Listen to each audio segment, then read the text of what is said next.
Okay, so basically, the thought occurred to me, relatively, what is one of the worst Nerf blasters out there? And possibly one of the cooler ones. And took a bit of thinking, and then I came upon the Vulcan. It's like, it looks really cool. I mean, it's a belt-fed gun. It's got one of the highest sustainable rate of fires out of there. And it looks really cool, but its range is just downright terrible. Virtually the only mods that I know of or I've seen are just rate of fire. Well, that's good. Doesn't matter if you still can't really clear 25 feet that often. And just a note too, there's one straggler from the last batch that I didn't see. It was out 31 feet. So, and it's got belts, and there's different mods you can do the belts and connect them together. So you can really make a belt as long as you want. So I really like this idea of sustainable fire, but I needed to make it better.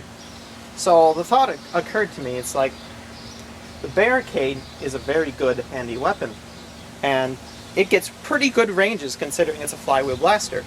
So my thought was, why not combine the power of the barricade and the power of the Vulcan? And what I came up with is this. Here's my other Vulcan. Oops. I just had the handle out before for transport. I'll leave it out because you really don't need it. And it uses two flywheels, much like a barricade. Notice though that these are horizontal instead of vertical aligned. That's just because I didn't want to knock out this rail. Probably could have them vertical, might even work a bit better. But I really didn't want to lose this rail with appearance. I had to take out these side moldings, but I was able to keep the barrel. Like, it would probably actually work significantly better if it was sawed out even further, because sometimes a dart will clip the inside of the barrel and it'll fall short, like about as far as a normal Vulcan or so. But its only downside is you'll hear it right here, is it's pretty loud with the flywheels. And I tied the flywheels into the on-off switch here. That revs them, and that's pretty much sums up the modding that I've done. It still uses the safety and everything, no air restrictor removal whatsoever, and I also didn't remove the air restrictor for the belts on it. So let's range compare here. We'll set this guy up on the tripod, so it's just the same height and everything. And I didn't do any AR removal because the dart firing from a normal Vulcan is firing relatively slow, so when it hits the flywheels it isn't going too fast or cause any confusion there. I did a lot of testing and work on this. The motors spin at, I believe, 1700 RPM. This is running off of 4 lithium-ion cells, the same cells that go into laptop batteries, so they have a lot higher capacity than your Trustfire AA size. So this baby will last a couple of wars before recharging, or at least the wars that I normally go to. And along with that, I had to make 50 round belts, of course, because it also has rate of fire increase, but it's running off of about 16 volts, giving these guys spinning between 17 and 1800 RPM. And they're larger motors than you would find in the barricade. They're actually, I got them from Radio Shack after doing a lot of searching. They're both really close in speed. I actually have a rotation sensor, which is pretty cool. And I couldn't really decide on an ammo box situation for it, so I just made a make-do cardboard one. Normally tapes on there, but you shouldn't have a problem just sitting down here and feeding it. So, really hoping to get a lot more range out of this, and we'll see if that turns out in just a second. Just latch her down in there. So these guys are spinning about 1500 RPM with darts firing continuously through them. I couldn't use the barricades one. I actually tried it, because the barricades, when you're shooting darts into it that fast, they slow way down, and then you get the dart drop off. Like, sort of like if you let your barricade rev up between every shot, you get more range. You need motors that are fast enough and strong enough and draw enough power that you don't need them to do that. So, let's see if we need to get a bit closer here. Oh, now the wind's picking up a bit too.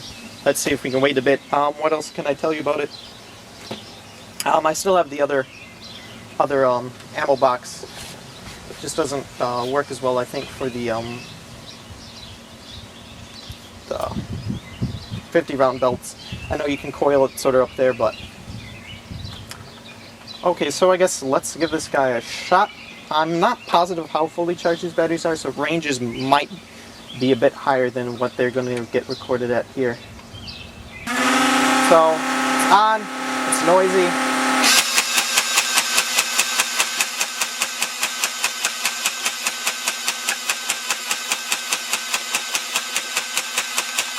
And there you have it. Now let's go look and check out ranges.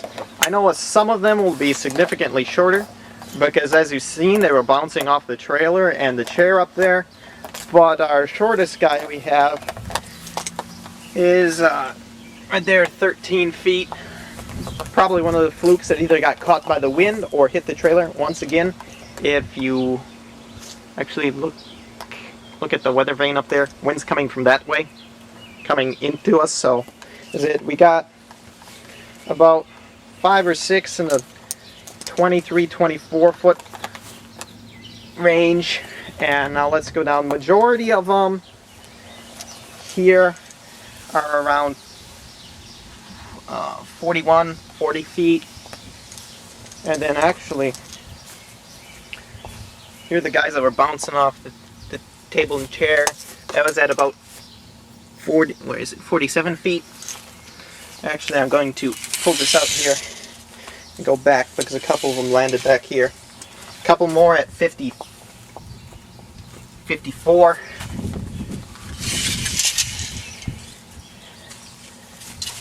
And this one over here is, where is it? That's a 60-foot mark. Oh, and there's another guy way back there. I guess my yard isn't long enough. It's about pretty close to a maximum range of 70 feet, I would say. Which, out of a Vulcan, is pretty ridiculous. You may have noticed, though, that the aim was atrocious.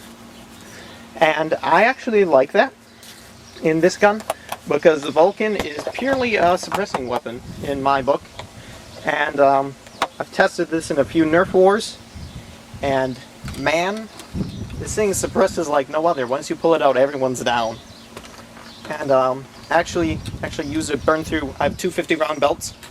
You can see the darts, they're really far. It has good, relatively, if you look at it, they're all within about a 3 foot, I don't know if you can see them down there, but they're in like a 3 foot swath like that, which I think is nice. Just the depth of range accuracy is a bit hit and miss. That was flat. Angled, I'd imagine you could get it to go really far. This was really a time-consuming blaster to get it perfectly aligned here. Notice there are no covers on the flywheels. You can get a bit closer view of the can motor. These are big guys, like I said, running on 16 volts. Weight, compared to the other Vulcan, it is significantly lighter. I'm having, that's because of the lithium ions. Battery, the motors up here don't add too much weight. You can still Rambo style it if you want. That's what I used on the suppressing with it before in the war. And the only thing I haven't done is I haven't made it a proper box. This is just an old box. It's fitted up so, and actually the duct tape's still on there, and I duct taped it on here, just so it has a relatively easy way to remove. You can still disassemble it.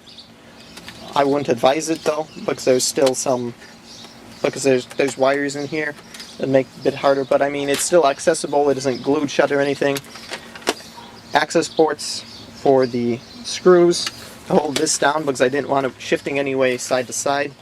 Get you a muzzle shot there. You can see I used like a indented depression in there. These flywheels are about the result of like about a month's labor Initially I wanted to see if I could get them machined at a machine shop. Ended up that they couldn't do it after a couple of weeks.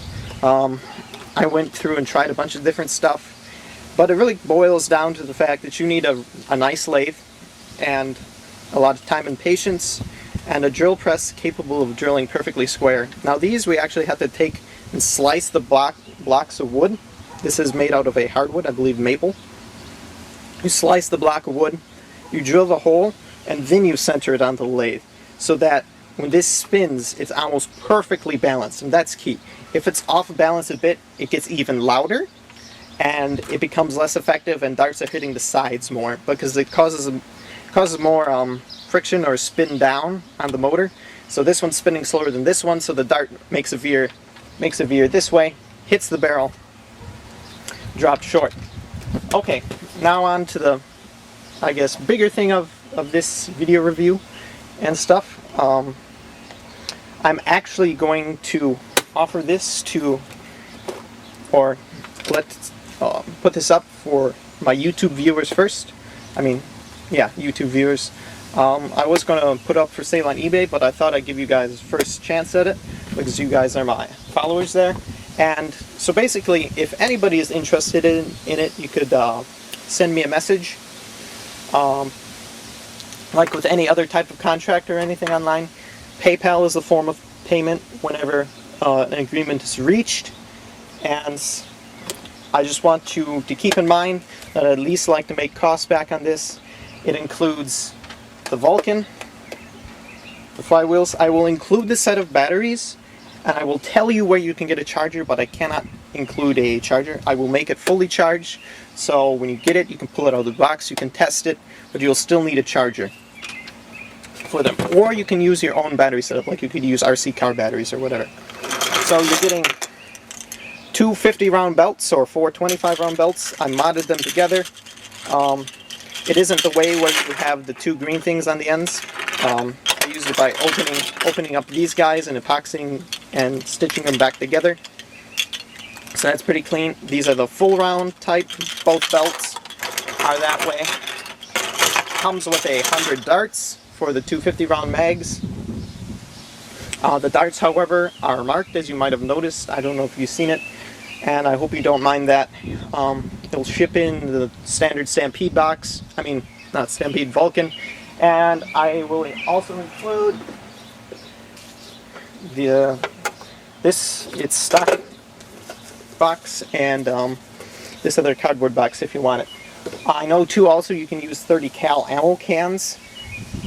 Happen to fit the width of these guys just fine, but I didn't want to use mine for that. Mine's used for dart storage, and you can use some sort of adaptation to this, or you can make your own adaptation.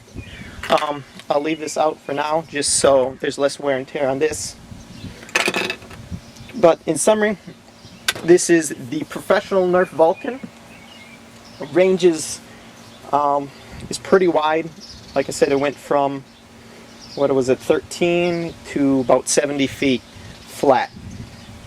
Standard Vulcan went from about 13 to 30 flat. So that's the ranges. Majority of them were beyond 30, or like there's two pockets. One was about 35 feet, second one about 46 feet. So I was pretty impressed. Place I do great for indoor wars. So once again, if you're interested, send me a PM. I'll go first come, first serve basis. And then at the end of a week, I'll go through and I'll review them. And if I don't have a offer or whatever sealed and tacked down at the end of 2 weeks, I'm going to put it up on eBay then. So some of you might have an opportunity to get it then. It's been a pleasure. I really hope you enjoy this. It's probably one of the lesser Nerf guns or Nerf blasters, and I think I made it pretty effective. I'm only cleaning it out because it's too large a piece for my collection that travels a lot. So until next time, this has been Professional Nerf. I really hope you enjoyed the Vulcan.